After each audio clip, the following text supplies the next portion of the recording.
This is Holly Hunt. She'll introduce herself, owner of African Safari. Again, she'll just take a couple minutes. She has a pre-written statement she'd like to read to you, the group. After that, there'll be some questions for the Fire Marshal's office as well as our Danbury Township Fire Chief, Keith Kaler.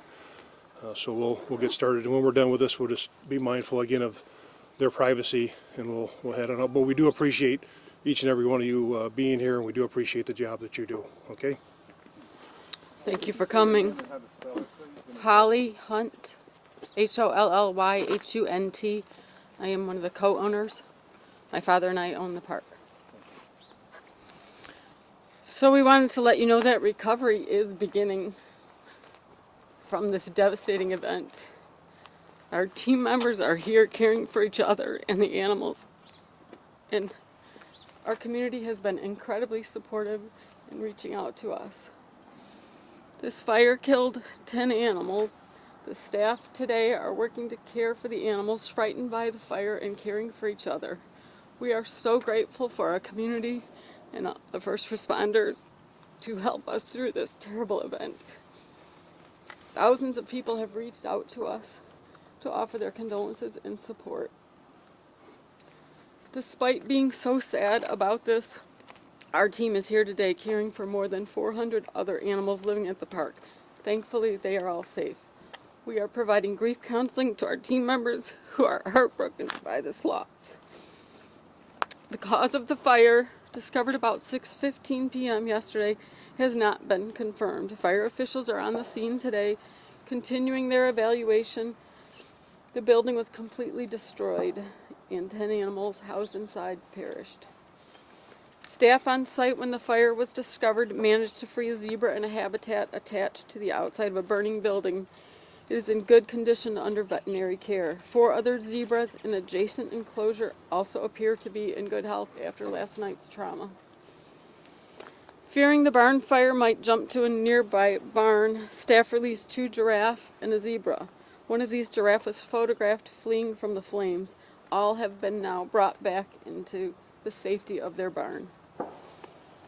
The fire was traumatic for everyone, particularly those animals closest to the flames. They are under the care of our veterinarians who were at the park throughout the night as we brought the animals back inside.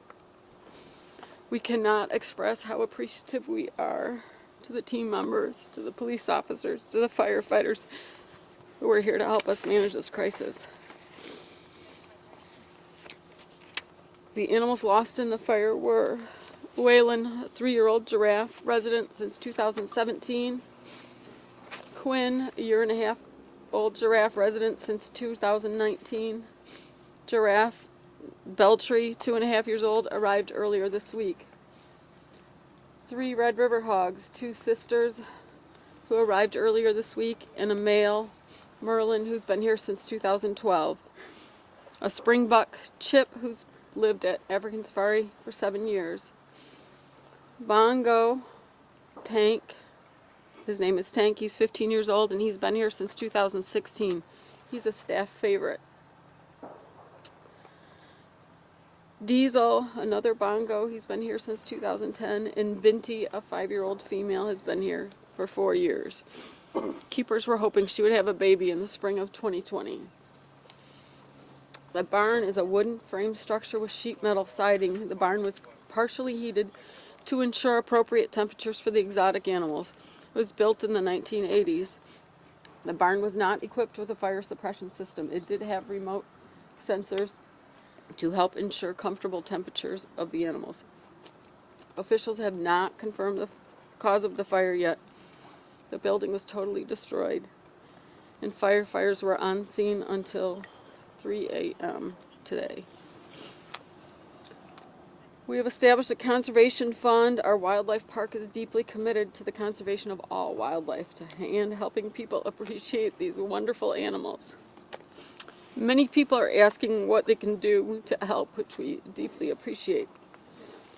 Contributions can be made that will go to conservation.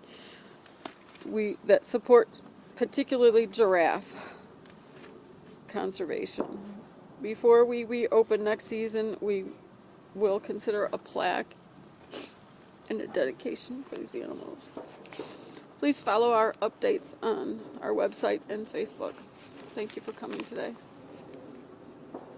Tell me how you were able to save the surviving The two giraffe and zebra were let out of the pens, and they were kept away from, and our staff worked through the night to move them back to their habitats. They were never outside the perimeter fence. They were always contained in the property.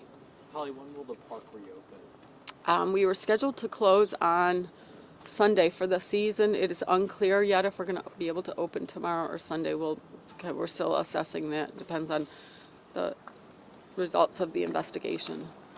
What has this last day been like for you? Devastating. These animals are part of our family. Our staff is our family. You said one of the giraffes was possibly going to be having a baby soon? No, one of the bongo. One of the bongos. Holly, you've posted on Facebook before in response to comments about how you care for the animals and pointed out specifically you belong to several zoological associations which require, additional care that you give, as well as the U.S. Department of Agriculture. Can you just tell us what those require and if there's any investigation being done by the USAID? We have been in contact with the USDA this morning about this tragedy, and we are accredited members of zoological organizations that hold very high standards for animal welfare, animal care, animal nutrition, vet care, staff training. We have the best in the world. Our staff is just incredibly dedicated to higher learning and best practices in animal welfare for our entire collection. Holly, you mentioned some of the animals were still being treated. What were the extent of the injuries? How seriously were some of these animals hurt? It doesn't appear to be, but they were extremely stressed, as you can imagine. Anybody near the flames for that, and they were outside of their habitats for several hours, so that they're under observation. Were there any staff members here on the property at the time of the fire? Yes, the general manager was here, and he reported it at 6:15. And you said a couple of the animals were newly acquired? Yes, Were they, one of which was a giraffe? yes, And then a couple of was it the hogs? yes, the hogs.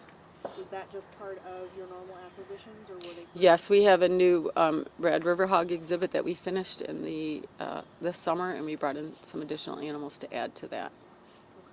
Can you tell us how most of the animals, where most of them came from, just sort of in a general sense of how you get the animals you have here?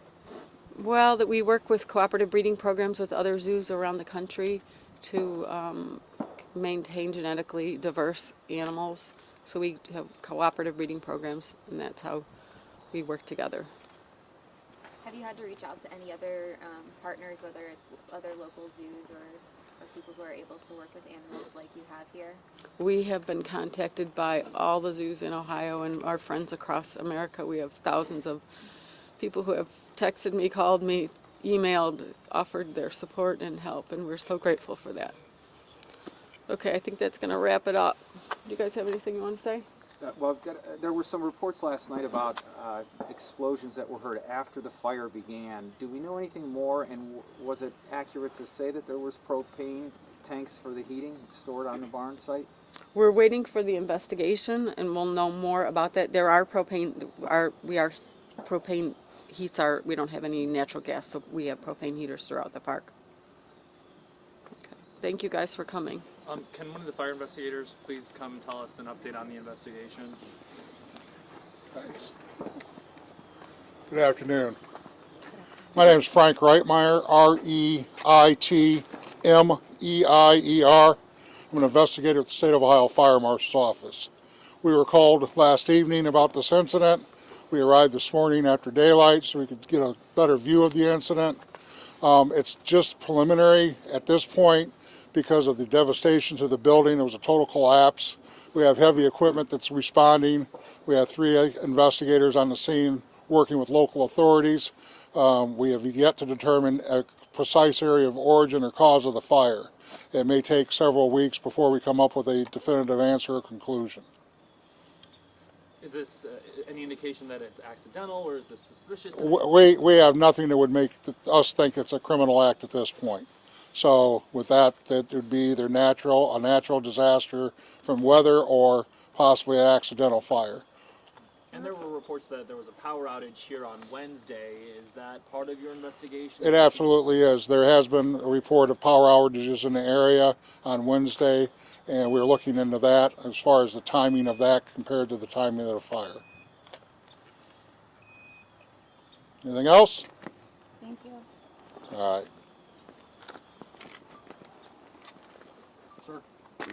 That's it. Like I stated to you earlier when we invited you back on the grounds, at this time the investigation is clearly in the hands of the Fire Investigations Office. It doesn't appear to be any criminal whatsoever, any criminal aspect to it whatsoever. So we're just going to wait to see if when this thing's wrapped up. But our office is really not involved. It's in the hands of the Danbury Township Fire Department and the State Fire Marshal's Office. But have any questions? Will there be any other updates planned at this point? When we know more, we'll be in touch. Okay. We appreciate your support. We'll update our Facebook page and our web page, and then when we have more to report, and we thank you for your support. Any idea on the size of the building and how many animals it was able to hold? I don't have that. We can put that in our, I'll get that information so I can provide you with accurate information. We'll put that on our website. Thank you. Thank you, everyone.